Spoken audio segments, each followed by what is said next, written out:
Olá, amigos, bem-vindos ao nosso Cave Mais Fundo, nosso estudo hoje, número 35. Lembrando que essa é uma iniciativa da Igreja Cristã Sal da Terra, que se reúne no bairro Dom Almir, em Uberlândia, Minas Gerais. Nossa intenção é colaborar com você, com a sua leitura bíblica, a sua compreensão dos textos bíblicos, para que você possa crescer como um discípulo, como um filho amado de Deus. E eu espero que a gente consiga, né? Então, como sempre, a gente começa lendo o texto e hoje não vai ser diferente. Nós daremos início aí a Atos, no capítulo 7, né? O Atos todo, veremos do verso 1 até o verso 60. Começa assim: Então o sumo sacerdote perguntou a Estevão: São verdadeiras estas acusações? A isso ele respondeu: Irmãos e pais, ouçam-me. O Deus glorioso apareceu a Abraão, nosso pai, estando ele ainda na Mesopotâmia, antes de morar em Harã, e lhe disse: Saia da sua terra e do meio dos seus parentes e vá para a terra que eu lhe mostrarei. Então ele saiu da terra dos caldeus e se estabeleceu em Harã. Depois da morte de seu pai, Deus o trouxe a esta terra, onde vocês agora vivem. Deus não lhe deu nenhuma herança aqui, nem mesmo o espaço de um pé, mas lhe prometeu que ele e depois dele, seus descendentes possuiriam a terra, embora naquele tempo Abraão não tivesse filhos. Deus lhe falou desta forma: seus descendentes serão peregrinos numa terra estrangeira e serão escravizados e maltratados por 400 anos. Mas eu castigarei a nação a quem servirão como escravos, e depois sairão dali e me adorarão nesse lugar.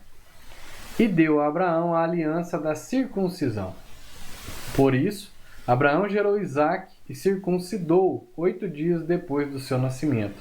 Mais tarde, Isaque gerou Jacó, e este a 12 patriarcas. Os patriarcas, tendo inveja de José, venderam-no como escravo para o Egito, mas Deus estava com ele e o libertou de todas as suas tribulações, dando a José favor e sabedoria diante do faraó, rei do Egito. Este o tornou governador do Egito e de todo o seu palácio. Depois houve fome em todo o Egito e em Canaã, trazendo consigo grande sofrimento, e os nossos antepassados não encontravam alimento. Ouvindo que havia trigo no Egito, Jacó enviou nossos antepassados em sua primeira viagem. Na segunda viagem deles, José fez-se reconhecer por seus irmãos, e o faraó pôde conhecer a família de José. Depois disso, José mandou buscar seu pai Jacó e toda a sua família, que eram 75 pessoas. Então Jacó desceu ao Egito, onde faleceram ele e os nossos antepassados. Seus corpos foram levados de volta a Siquém e colocados no túmulo que Abraão havia comprado ali dos filhos de Amor, por certa quantia. Ao se aproximar o tempo em que Deus cumpriria sua promessa a Abraão, aumentou muito o número do nosso povo no Egito. Então outro rei, que nada sabia a respeito de José, passou a governar o Egito. Ele agiu traiçoeiramente para com o nosso povo e oprimiu os nossos antepassados, obrigando-os a abandonar os seus recém-nascidos para que não sobrevivessem. Naquele tempo nasceu Moisés, que era um menino extraordinário. Por 3 meses ele foi criado na casa de seu pai. Quando foi abandonado, a filha do faraó o tomou e o criou como seu próprio filho. Moisés foi educado em toda a sabedoria dos egípcios e veio a ser poderoso em palavras e obras. Ao completar 40 anos, Moisés decidiu visitar seus irmãos israelitas. Ao ver um deles sendo maltratado por um egípcio, saiu em defesa do oprimido e o vingou, matando o egípcio. Ele pensava que seus irmãos compreenderiam que Deus o estava usando para salvá-los, mas eles não o compreenderam. No dia seguinte, Moisés dirigiu-se a 2 israelitas que estavam brigando e tentou reconciliá-los, dizendo: Homens, vocês são irmãos, por que ferem um ao outro? Mas o homem que maltratava o outro empurrou Moisés e disse: Quem o nomeou líder e juiz sobre nós? Quer matar-me como matou o egípcio ontem? Ouvindo isso, Moisés fugiu para Midian, onde ficou morando como estrangeiro e teve 2 filhos. Passados 40 anos, apareceu a Moisés um anjo nas labaredas de uma sarça em chamas no deserto, perto do monte Sinai. Vendo aquilo, ficou atônito e, aproximando-se para observar, ouviu a voz do Senhor. Eu sou o Deus dos seus antepassados, o Deus de Abraão, o Deus de Isaque e o Deus de Jacó. Moisés, tremendo de medo, não ousava olhar. Então o Senhor lhe disse: Tire as sandálias dos pés, porque o lugar em que você está é terra santa. De fato, tenho visto a opressão sobre o meu povo no Egito. Ouvi seus gemidos e desci para livrá-lo. Venha agora, e eu o enviarei de volta ao Egito. Este é o mesmo Moisés que tinham rejeitado com estas palavras. Quem o nomeou líder e juiz? Ele foi enviado pelo próprio Deus para ser líder e libertador deles, por meio do anjo que lhe tinha aparecido na sarça. Ele os tirou de lá, fazendo maravilhas e sinais no Egito, no Mar Vermelho e no deserto durante 40 anos.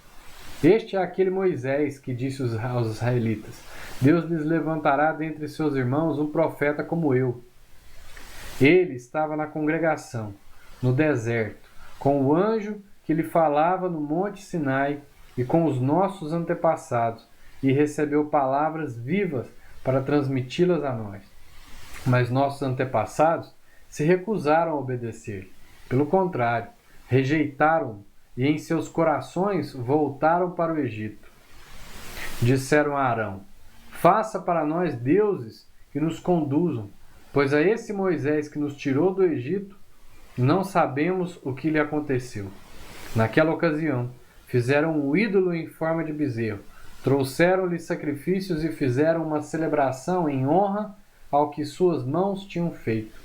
Mas Deus afastou-se deles e os entregou à adoração dos astros, conforme o que foi escrito no livro dos profetas.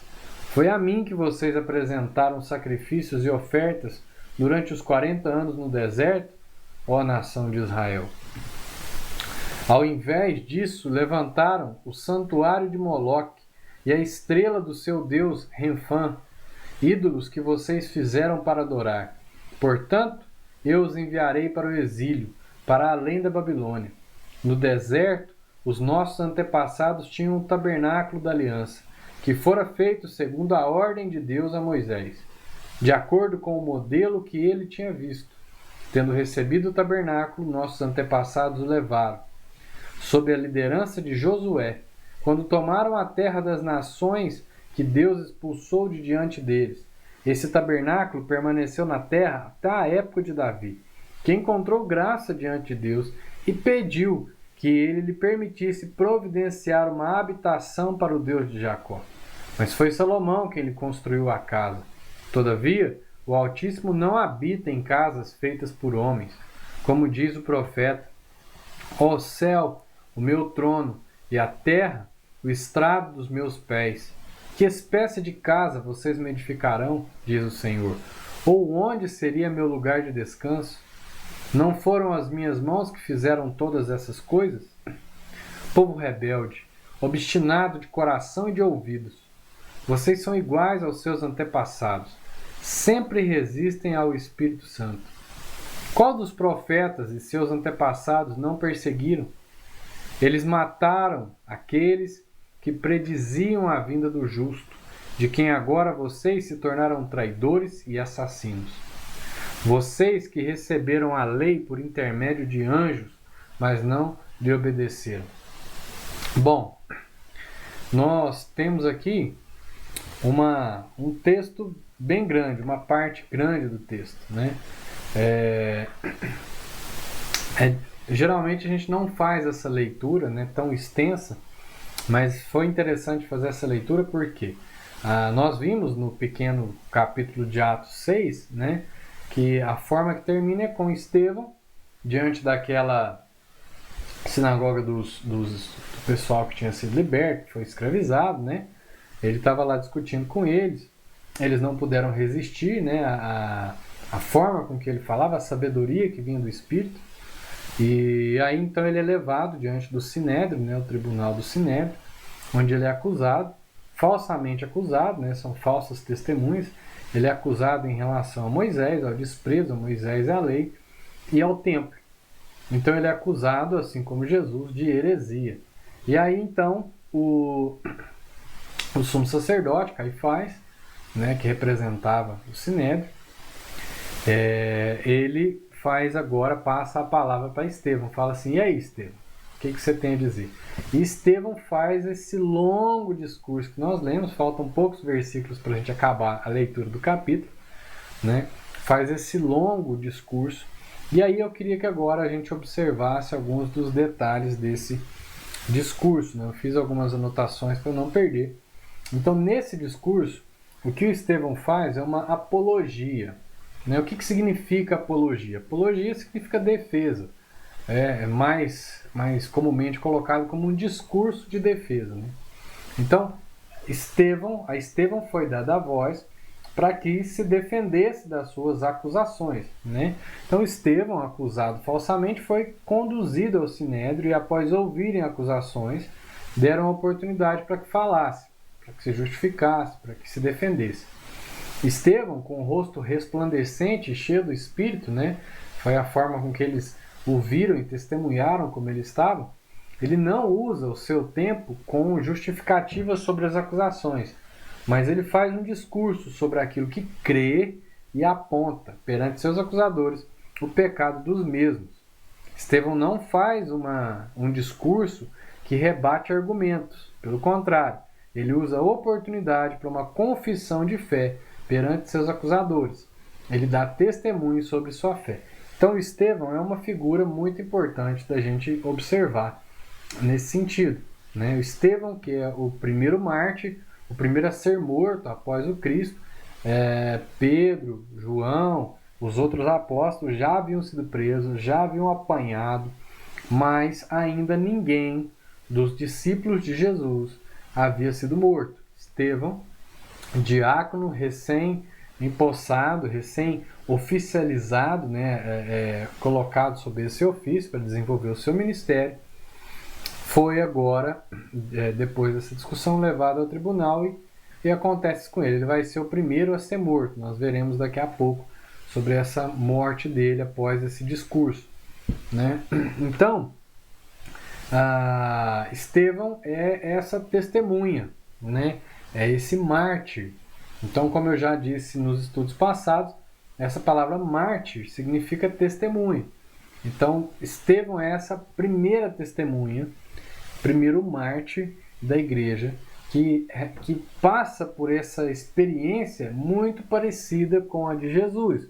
E tem mais alguns detalhes nesse sentido que eu quero observar com você sem passar o carro na frente dos bois, lá no finalzinho. Né? Então, o Estevão tendo essa oportunidade, assim como Jesus. Né? Jesus foi como uma ovelha muda ao matadouro.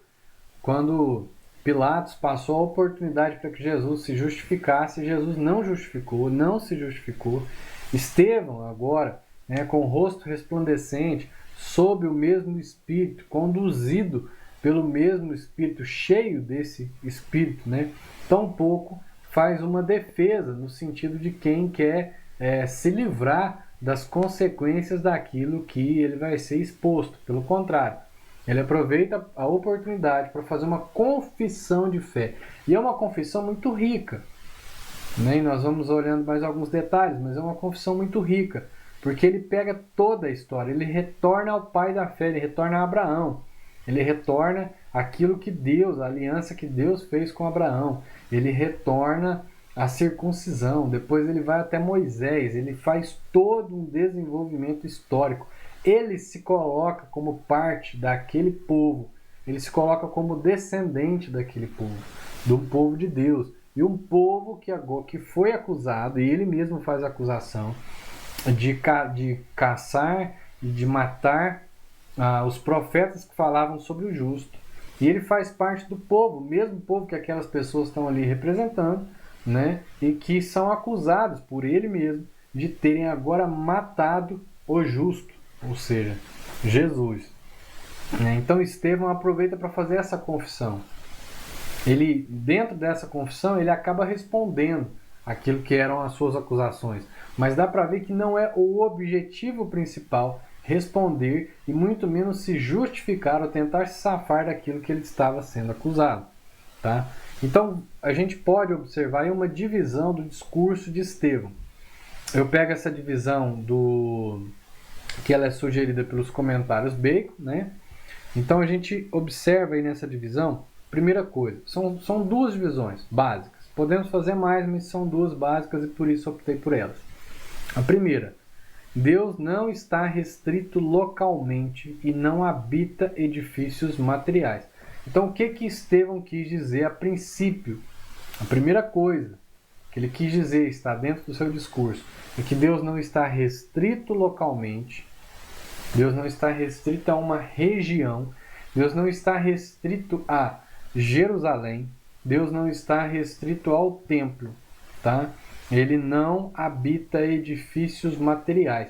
Então, quando Estevão faz essa reconstrução, ele vai lá para a terra de onde Abraão veio. E Deus já estava agindo ali naquela terra, né? Todo lugar onde eles passam na sua peregrinação, tanto Abraão com Ló e as suas famílias, né, passam e vão crescendo em número, quanto Isaac, né, Jacó, e depois com Jacó que saem da terra e vão para a região lá do Egito, e depois vem a escravidão, e depois saem de lá com Moisés e passam toda uma peregrinação, e depois com Josué entram nessa terra, e depois, né, aí ele não entra nesse detalhe, mas a gente sabe na história, onde eles saem de novo. Isso ele não precisava falar, porque já estava, aquele povo já conhecia muito bem como tinha sido, né? Então, o exílio babilônico, dos assírios também, se bem que o foco deles maior é do babilônico, né, que foi quem exilou, foi quem escravizou a região sul, que é a região das tribos de Benjamim e de Judá, né, que os judeus ali fazem parte, que Jerusalém é capital. Então, então é isso. Tudo isso é o que essa primeira parte, né, a primeira observação, a primeira divisão aí da questão do Estevão, do discurso de Estevão. Deus não está restrito localmente, ele vai em outros, buscando na história como Deus age em outros lugares, e Deus não habita em edifícios materiais. Aí ele foca na questão do tabernáculo, né, o lugar do encontro, a tenda do encontro, que era uma tenda que andava junto com o povo na peregrinação, e Deus deu a Moisés, e andava junto com o povo, a fumaça, a nuvem, né, que estava ali, a presença de Deus, que descia sobre a tenda, falava com Moisés, a nuvem se movia, o povo se movia, a coluna de fogo que protegia aquele povo. Se a nuvem não se movia, o povo não se movia. Se a nuvem movia, então o povo seguia a nuvem, a direção da nuvem. A nuvem descia e a presença de Deus ia até Moisés no alto do monte, e lá falava com Deus, no Sinai, né? Moisés falava e Deus falava com ele. Então, mostra que não é uma questão de habitação material, física, como eles trazem para a questão do templo. Tanto que ele até coloca, olha, foi Davi quem pediu para construir um lugar de adoração. E Davi mesmo não fez, quem fez foi Salomão, mas foi Davi quem pediu. E qual foi a resposta de Deus, né, no caso para Davi? Qual foi a posição de Deus? Olha onde eu habito. Por acaso eu vou caber dentro de uma casinha que vocês vão construir para mim? Então, é isso que Estevão traz. E segundo ponto, segundo divisão aí, segundo ponto nessa divisão do argumento dele. A nação judaica sempre foi rebelde. Após ele falar a respeito do templo, mencionar o templo, depois de toda essa construção, onde ele mostra o agir de Deus em favor do povo, ele mostra que o povo sempre foi obstinado, de coração e de ouvidos, né? Então essa nação judaica sempre foi rebelde, da mesma forma que as gerações anteriores. se opuseram aos profetas, a partir de Moisés, assim também esta geração matou o justo. Então os profetas pós Moisés, né, que vieram falando, lembrando o povo, olha para o Deus que tirou vocês do Egito, da escravidão, olha para o Deus que fez maravilhas. Todas as festas que lembravam, que tinham o objetivo de instituídas por Moisés, de lembrar o povo a respeito daquilo. Os profetas que ecoavam essa voz e falavam do justo, eles caçaram e eles mataram, e agora Estevão está mostrando isso para eles, né? Então vamos lá. Quando no começo do discurso de Estevão, gostaria de voltar os slides aqui com você para que você me acompanhasse, né? Então ele começa dizendo no segundo parágrafozinho aqui, mais no finalzinho, após o ouçam-me, ele diz: o Deus glorioso apareceu a Abraão, e aí ele começa a construir. Então, o discurso de Estevão, primeiramente, inicia com essa questão do Deus glorioso. Então é uma teologia aí da glória de Deus, né?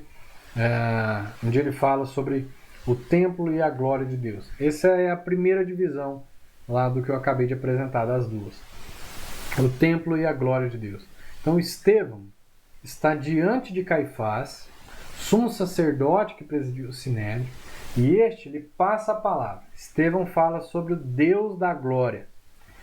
Aí eu tirei esse comentário, esse primeiro comentário da Bíblia de Genebra, que nos mostra essa construção da glória de Deus, né? Esse título evoca a glória divina que Deus mostrou ao seu povo no tempo de Moisés.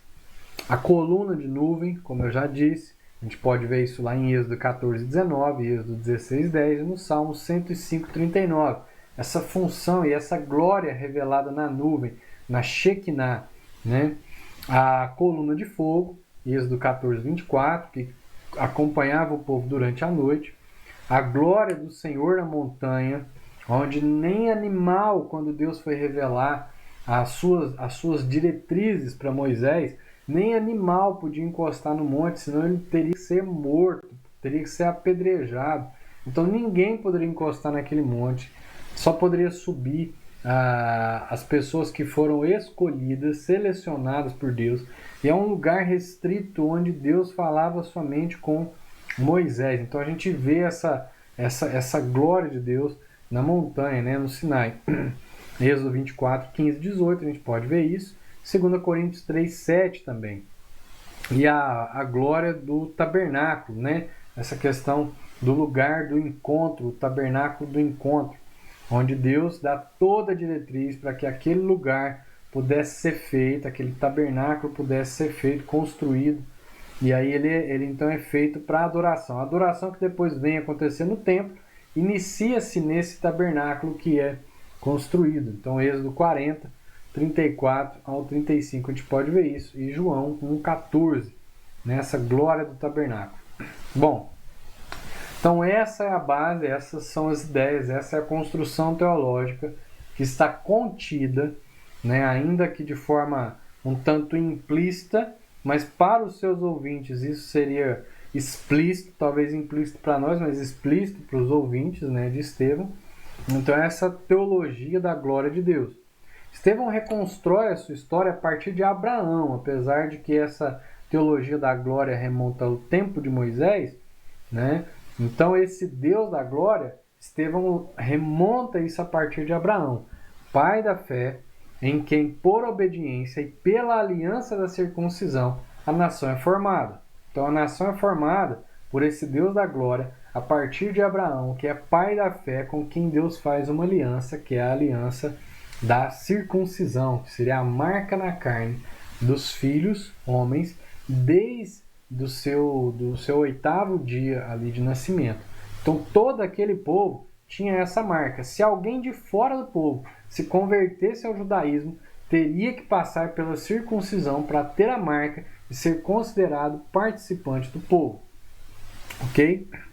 Então Estevão reconstrói sua teologia da glória de Deus, mostrando como Deus agiu e se revelou numa época pré-templo.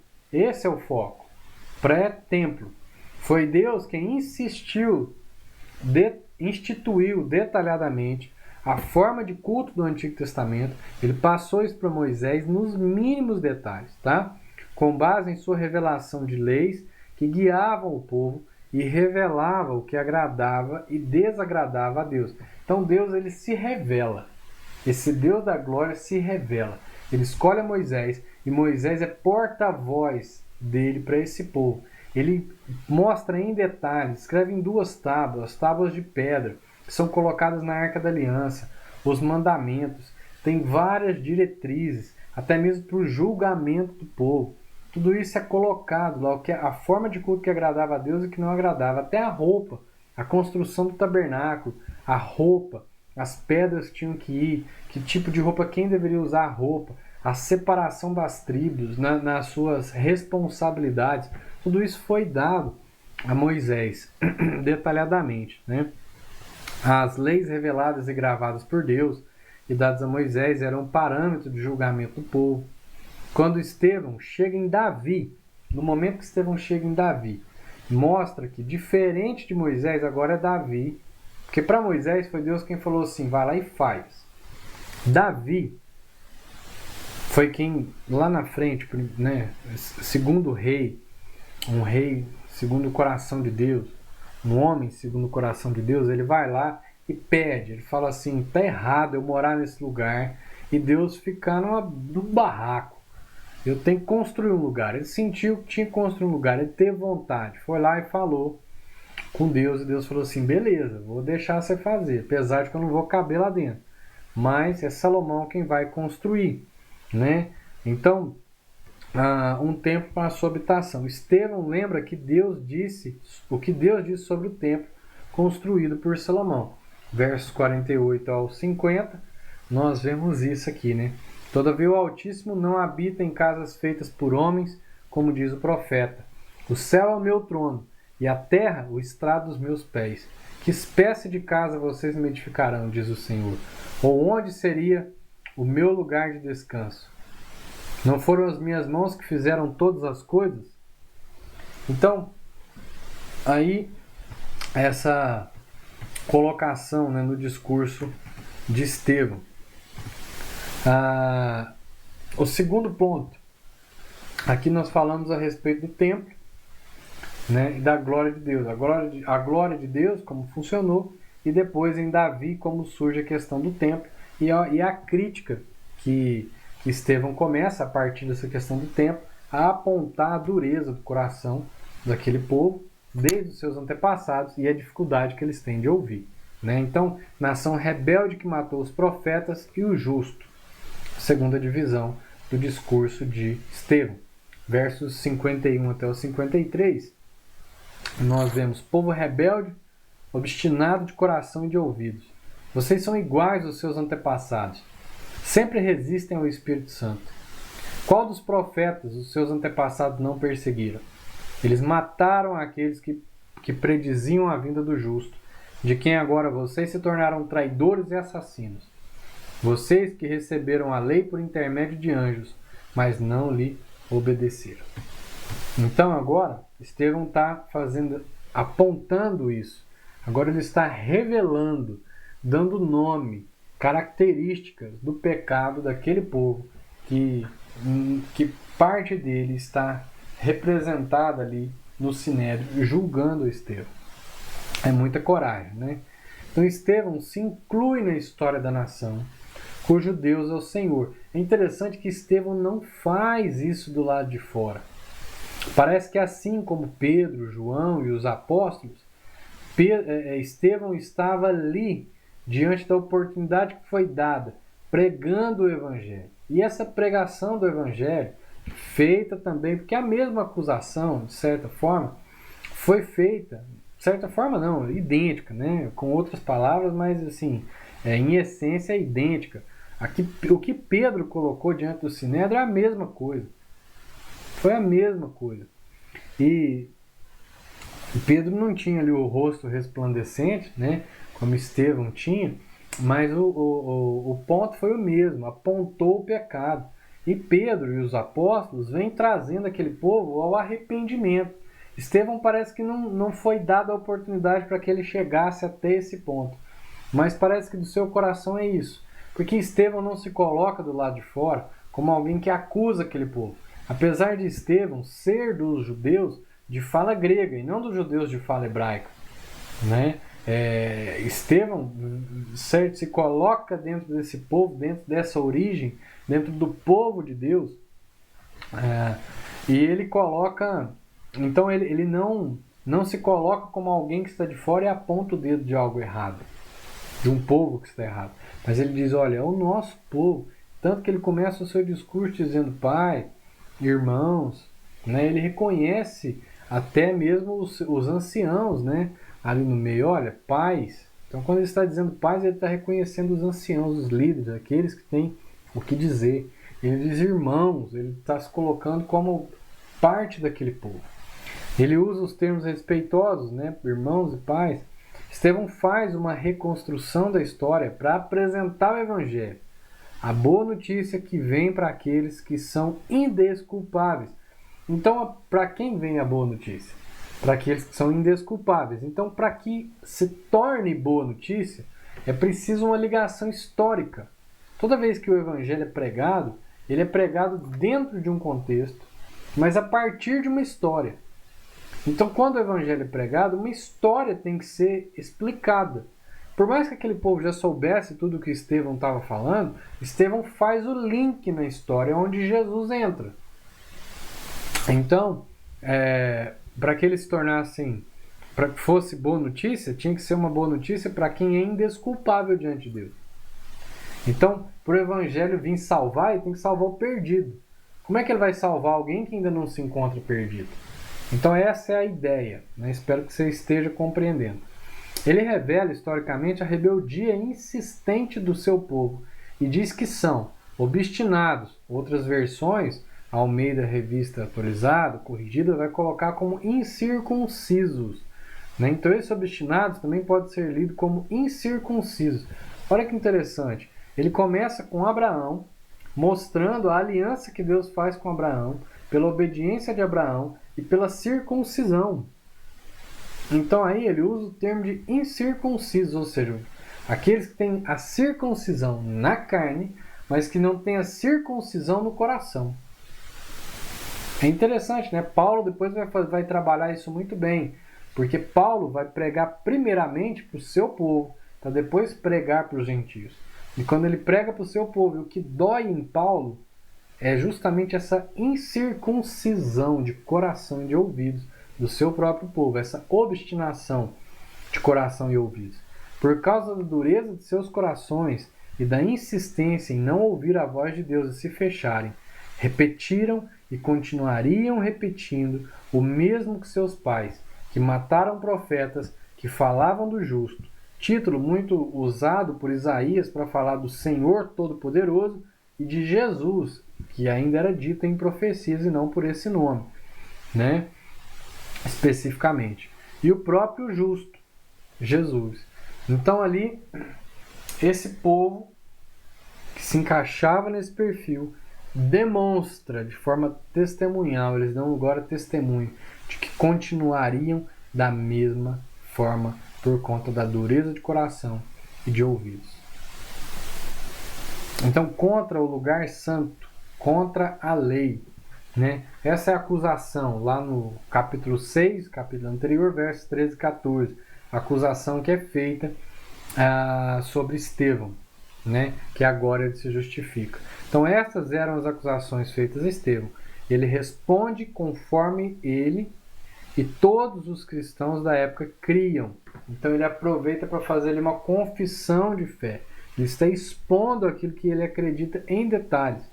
Em seu discurso há uma profunda confissão de fé, onde podemos identificar elementos da continuidade e descontinuidade da fé judaica.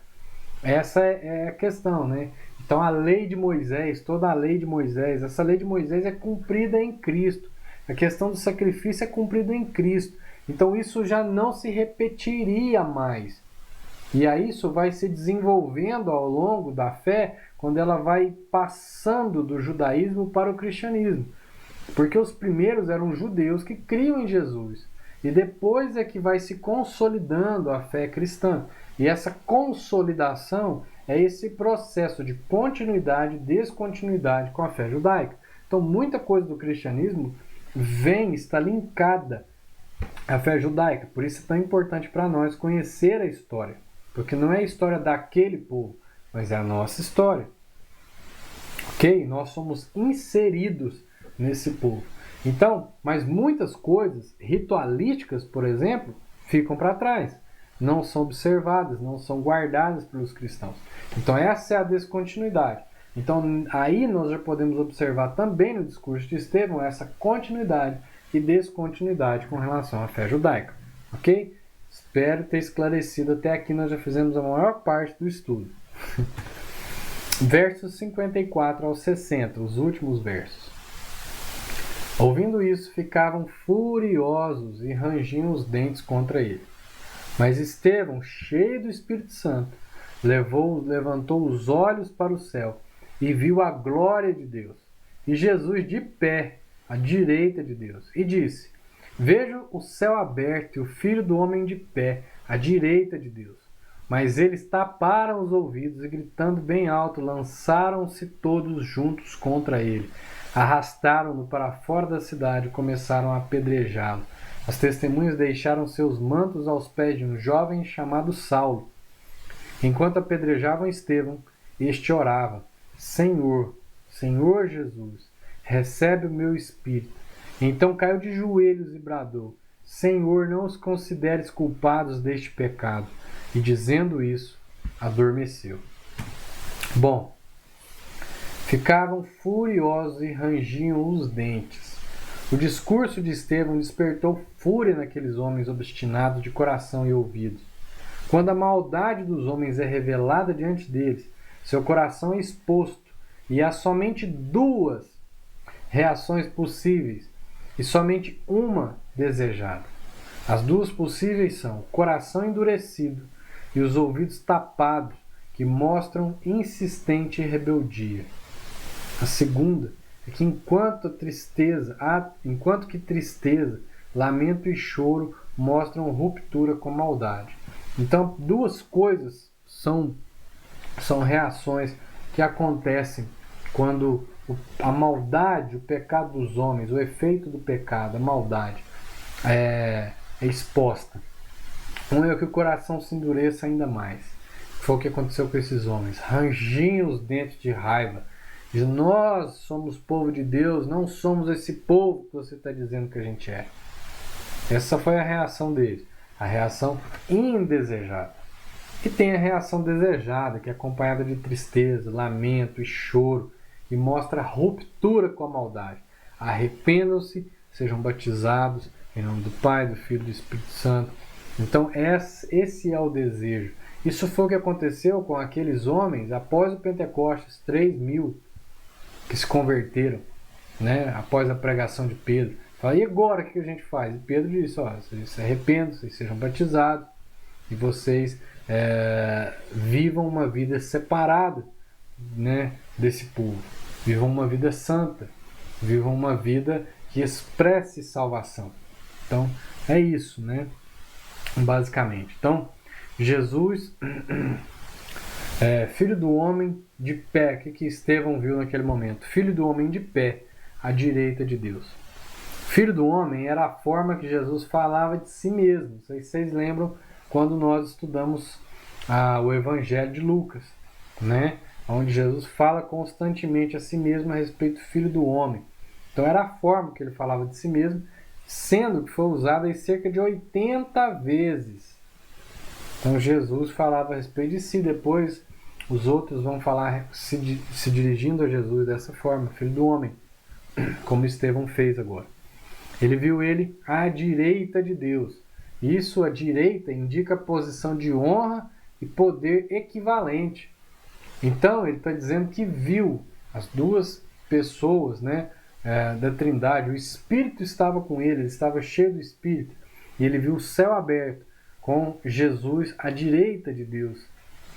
E aí, essa é uma posição de equivalência. Está à direita, está junto. né? Não é uma posição de superioridade, mas de equivalência. Indica honra e poder equivalente, né? Jesus geralmente é apresentado como sentado à direita do Pai. Isso é interessante, né? A forma com que isso é colocado lá em Mateus 26, 64, Efésios 1, 20, Colossenses 3, 1, Hebreus 1, 3, Hebreus 1, 3 e 13 também, Hebreus 8, 1, Hebreus 10, 12, Hebreus é que mais vai falar a respeito, né? Que está falando a respeito, dirigido exatamente a esse povo hebreu, esse povo judeu, né? De origem hebraica. Então, é sempre colocado Jesus como sentado à direita. Sentado à direita. Mas aí, Estevão diz que viu ele de pé à direita. É interessante, né? Isso pode indicar o que? Esse estar de pé à direita? Indicar que nessa passagem, Jesus se pôs de pé para presenciar, testemunhar o martírio de Estevão, o julgamento, e recebê-lo, né, como o primeiro mártir. Então é interessante, é como se Jesus estivesse de pé. E Jesus, de pé, ele é advogado, porque a Bíblia diz que ele é o nosso advogado, é ele quem vai lá lutar por nós, é ele quem intercede por nós como advogado, mas também é ele quem julga. Então ele também é juiz nessa posição de pé. Ele, diante daquele ambiente, ele é advogado e juiz de Estevão. Então ele, de pé, à direita de Deus, testemunha e recebe o seu primeiro mártir. Para fora da cidade e apedrejaram. Então até ali eles estavam sendo obedientes à lei, segundo a sua interpretação.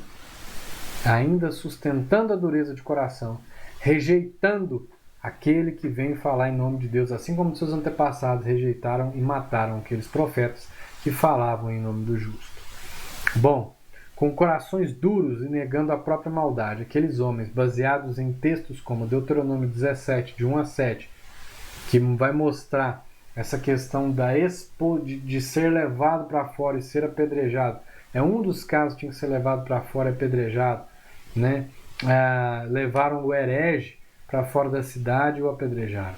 Apesar da lei de Deus ser boa e revelar pela severidade a sua santidade, esses homens de coração duro usam maliciosamente da própria lei de Deus contra ele mesmo. Esta é a prova de sua culpa, o testemunho diante de Jesus. Então esses homens, por que acontece questões como essa do apedrejamento? Isso mostrava a severidade da santidade de Deus. Tanto que Deus faz isso em Jesus. Então, em Jesus, toda essa severidade contra o pecado, em favor da santidade de Deus, que era vista nesses casos do Antigo Testamento, agora acontece em Jesus. É por isso que os sacrifícios se cessam. Ele levou sobre si as nossas enfermidades, o castigo que nos traz a paz estava sobre ele. E sobre as suas pisaduras nós somos sarados. Olha toda a violência, essa violência que é consequência do pecado em favor da santidade de Deus, recai sobre Jesus. Então toda essa violência ele recebe sobre ele. E por isso termina. Ele termina essa violência porque ele apazigua a ira de Deus sobre si mesmo, tomando o cálice da ira de Deus, recebendo sobre si a justiça de Deus, um Deus que é santo. Então, textos como este de Deuteronômio 17 mostram a santidade de Deus. Mas Jesus já tinha passado por isso. E agora esses homens, na dureza do seu coração, agem contra o próprio Deus, rejeitando o próprio Deus, supostamente obedecendo à lei, mas estão contra o próprio Jesus e a sua testemunha. E Jesus é o juiz e é o advogado que presencia a cena. Muito legal isso. As roupas aos pés de Saulo. Então agora nosso foco não está necessariamente em Estevão, mas está em Lucas.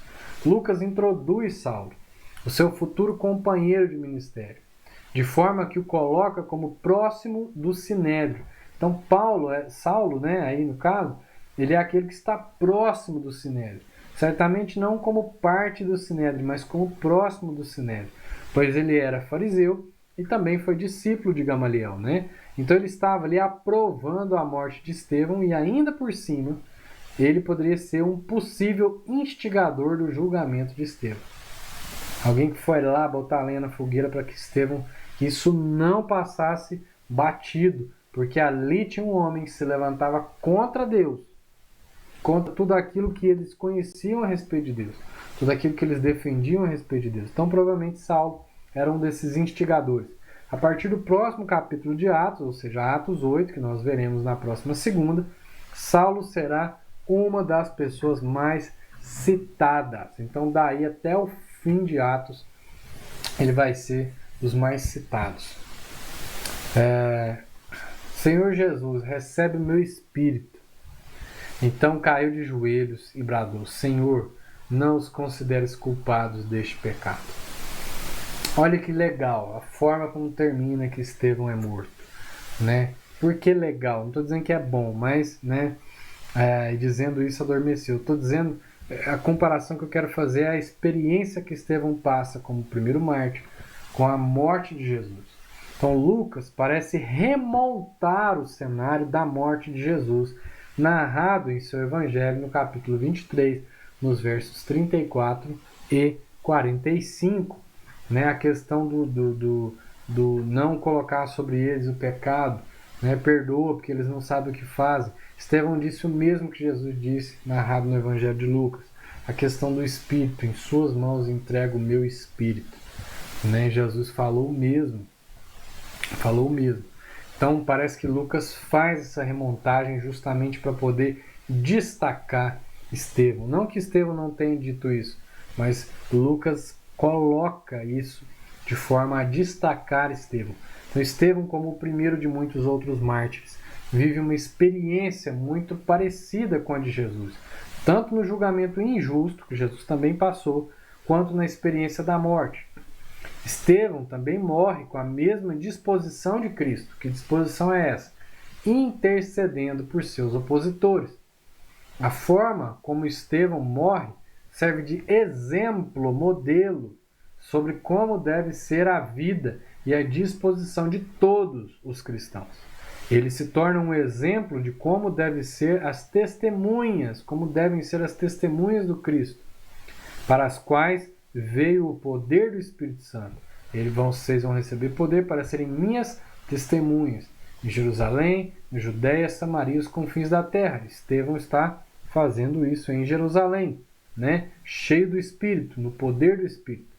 O ambiente público diante de autoridades para apresentar sua apologia, confissão de fé, isso aí, todo cristão seria levado a esse ambiente público diante das autoridades para apresentar a sua apologia, ou seja, confissão de fé. Os julgamentos foram expostos a julgamentos injustos e maldosos, retaliação por parte da elite religiosa que tenta dominar a parte religiosa, não uma questão sadia quando eu falo de religiosa, mas é um domínio da estrutura religiosa. Ameaças de prisão, perseguição e morte, a disposição de morrer e a alegria encontrada por quem enxerga em meio às dores o Cristo, advogado e juiz, que testemunha de pé a nossa fidelidade. Estevão torna-se um modelo de fé testemunhal que será seguido por muitos outros ao longo da história, até os dias de hoje, ainda que com formas distintas, mas com o mesmo espírito. Então Estevão é esse modelo, né? Dessa forma de viver que eu citei vários exemplos ali especificando. Bom, terminamos. Mas em síntese, o que nós vimos hoje? A continuação do julgamento de Estevão por parte do Sinédrio, desta vez com a narrativa de sua apologia, ou seja, sua defesa com base numa confissão de fé.